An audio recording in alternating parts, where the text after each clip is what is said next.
Okay, I had to wait for the phone to quit.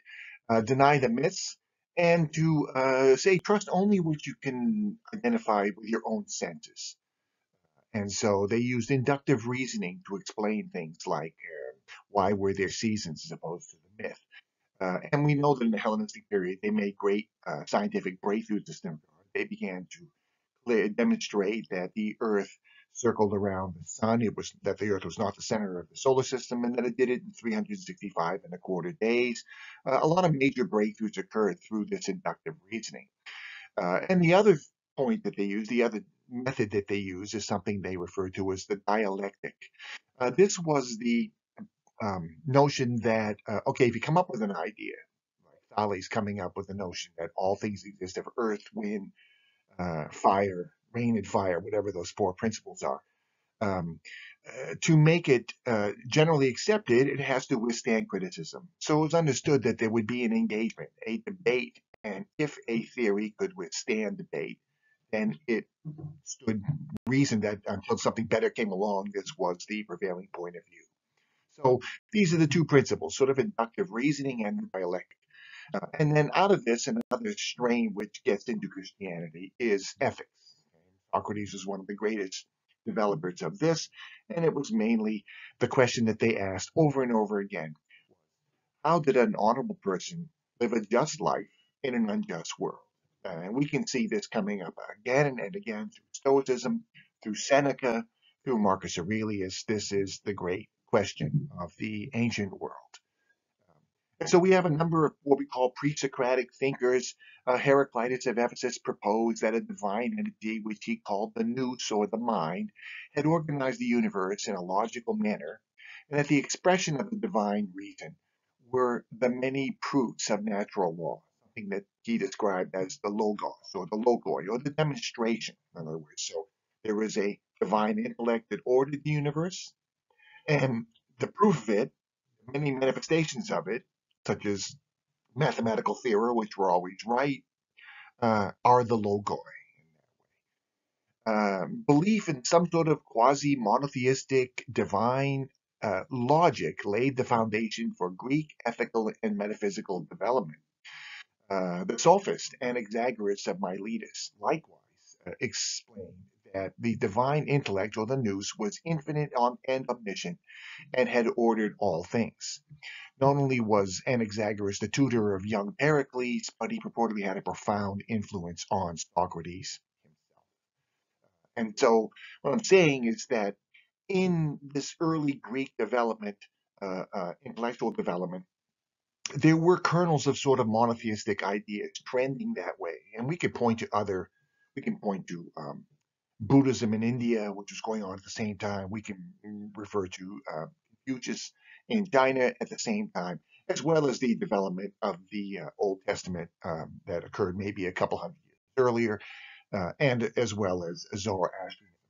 Duality, but we call this the axial age. All these seems like in the archaic period, in this period, when with educated elements, there was a kind of growing belief that somehow there was a monotheistic entity that had ordered the universe in this way. And so one of the great first proponents of, from an ethical point of view, was Socrates. He was an ordinary Athenian citizen.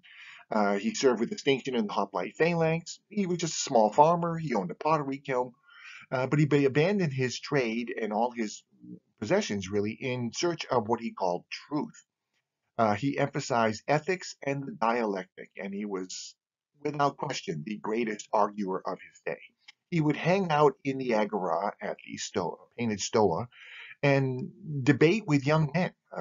They would cluster around him because his logic was just impeccable in this way. He would lure politicians and great thinkers into debate and just make idiots of them. And at one point, supposedly, one of his students went to the oracle of Apollo at Delphi and asked the oracle, "Is there anybody wiser than Socrates?" And the oracle answered no.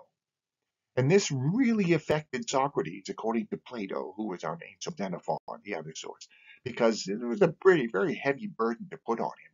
And so he began to kind of seek out who people he just assumed must be greater thinkers than himself, engage them in debate, and make idiots of them, and then say, well, I may not be the wisest person, but I'm wiser this guy, and he would just sort of move on. And he gathered around him a number of great, um, we should put it this way, young, wealthy aristocrats who went to him to learn how to be politicians, to learn rhetoric, to learn the art of oratory, the art of debate this way. They learned from Socrates things, shall we say, that they wanted to know as opposed to what he was trying to teach, which what he thought was virtue. He claimed to know nothing, and only through intellectual analysis could he come to truths of what virtue is. And he started, according to Plato again, the notion of ideal truths, that there are these essences or ideals about these things you can get at indirectly by sort of looking at all their manifestations. Like, what is beauty? Well, why is a flower beauty? Why is a woman beauty? Why is a horse beautiful? There's something about all these things that convey the essence of a true ideal that is beauty. And only from distilling all this and thinking intellectually about this can you arrive at that greater comprehension of reality in that regard. Now, many of his followers got involved in politics and in violent politics during the Peloponnesian War. Critias ran the 30 Tyrants, murdered hundreds of Democrats at the end of the war. And so what we know is that at the end of all of that purge, democracy was reestablished, and democratic leaders began to insist that none of this would have happened if it wasn't for Socrates and his training of all these young renegades. And so he was indicted for corrupting youth and for denying the existence of the gods. And so, as we know, he committed suicide in this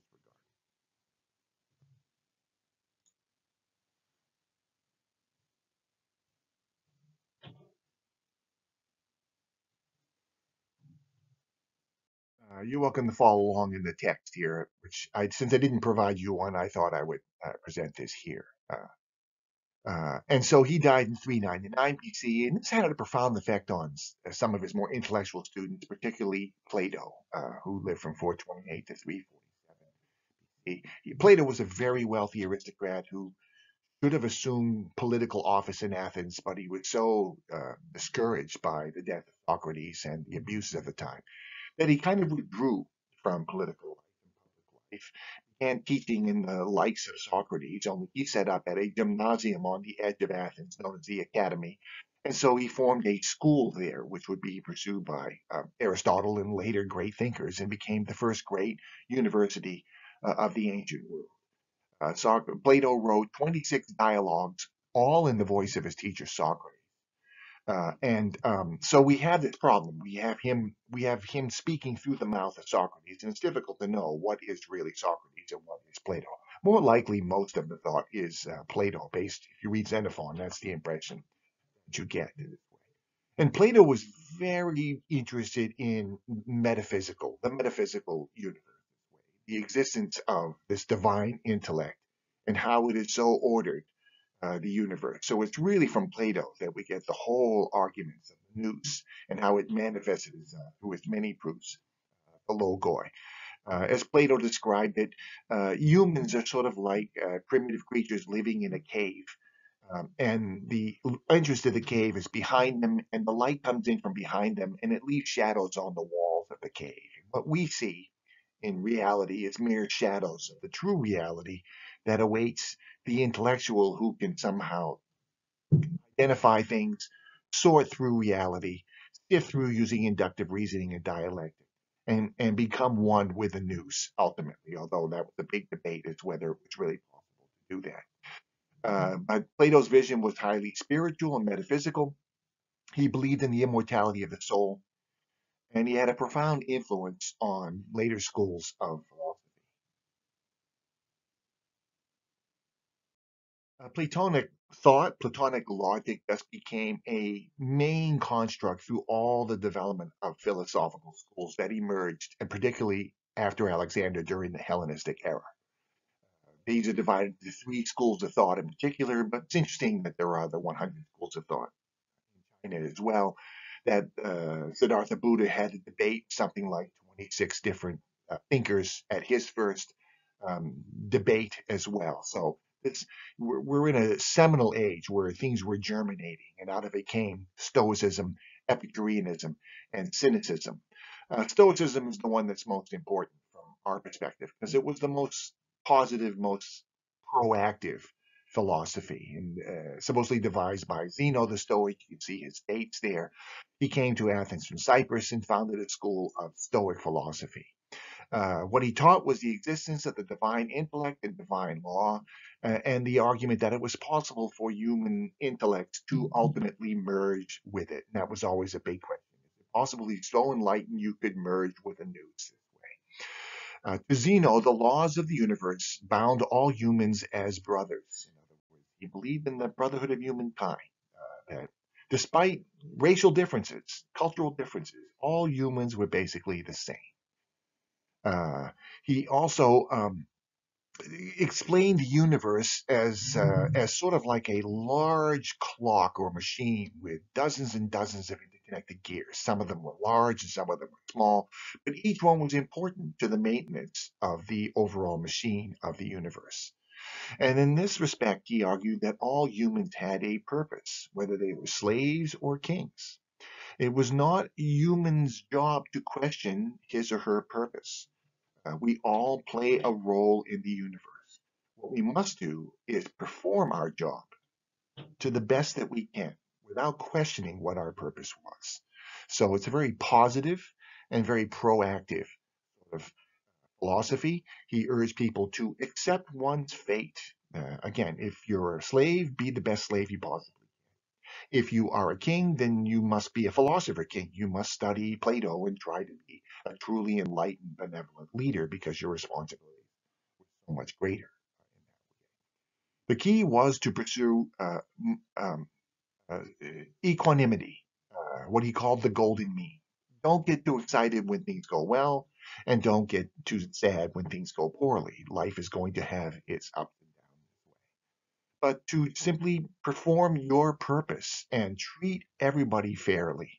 Um, Stoicism had a kind of introduction of compassion for lower classes, for slaves and social inferiors, as it crept into Roman philosophy, we can see Seneca or Marcus Aurelius, and in the Roman law code, an increasing benevolence toward the plight of slavery. Laws became stricter about abuse of slaves, for example, physical abuse of slaves.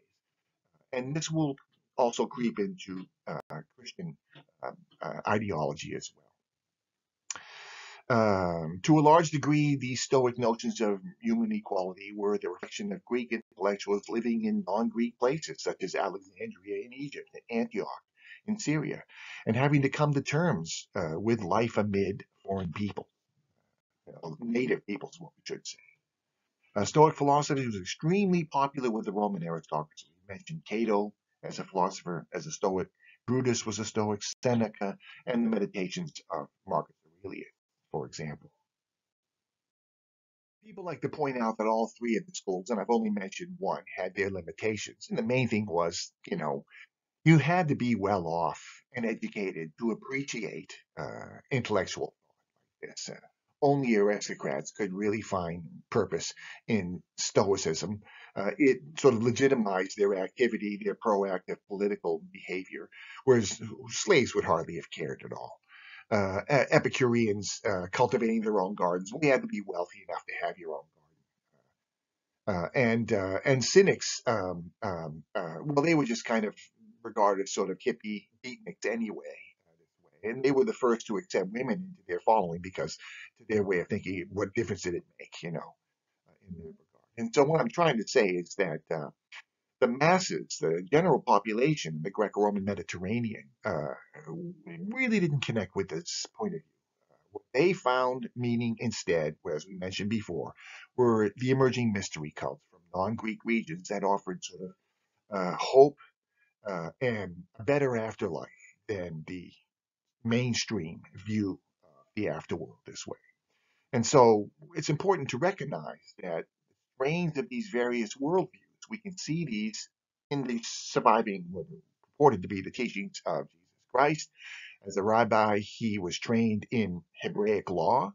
and the belief in an all-knowing, infinite, just God. But as a rabbi, he clearly studied broadly and was versed in what I call the vernacular language of philosophical and spiritual ideas that prevailed in his time. These things don't exist in isolation. It's sort of a soup. There's all these different thoughts that people would have debated at the time. His teachings, like the mystery cults, offered hope to the downtrodden by offering them the promise of a better existence in the next life. His judgments, right? It is harder for a rich man to get into heaven than for a camel to jump through the eye of a needle. His message very much focused on the humiliores, the lower strata of Roman society, who kind of were just making it, we might say, from paycheck to paycheck in that regard. And like Platonic schools, he insisted on the existence of God and that it could ultimately be proven through reason. The process of enlightenment was a never ending process and that it required reflection and contemplation for one's spiritual development. In other words, faith alone wasn't going to get you there. You were supposed to grow. You were supposed to learn that this is what God wanted in people. But we have these three strains. So those who want to simply um, continue according to Judaic law, there was not only the Torah but the Mishnah, all the different sort of rabbinical literature that starts to get written, especially after the collapse of the temple in 66 AD. In that regard, there was also philosophical point of view for those who want some sort of higher intellectual meaning. And then there was this sort of spiritual faith view for those who simply wanted to have some meaning to their lives. Let me believe in this and everything will work out better this way. And so it offered appeal to people at all levels of society and became the dominant way of thinking in the Mediterranean by the 5th century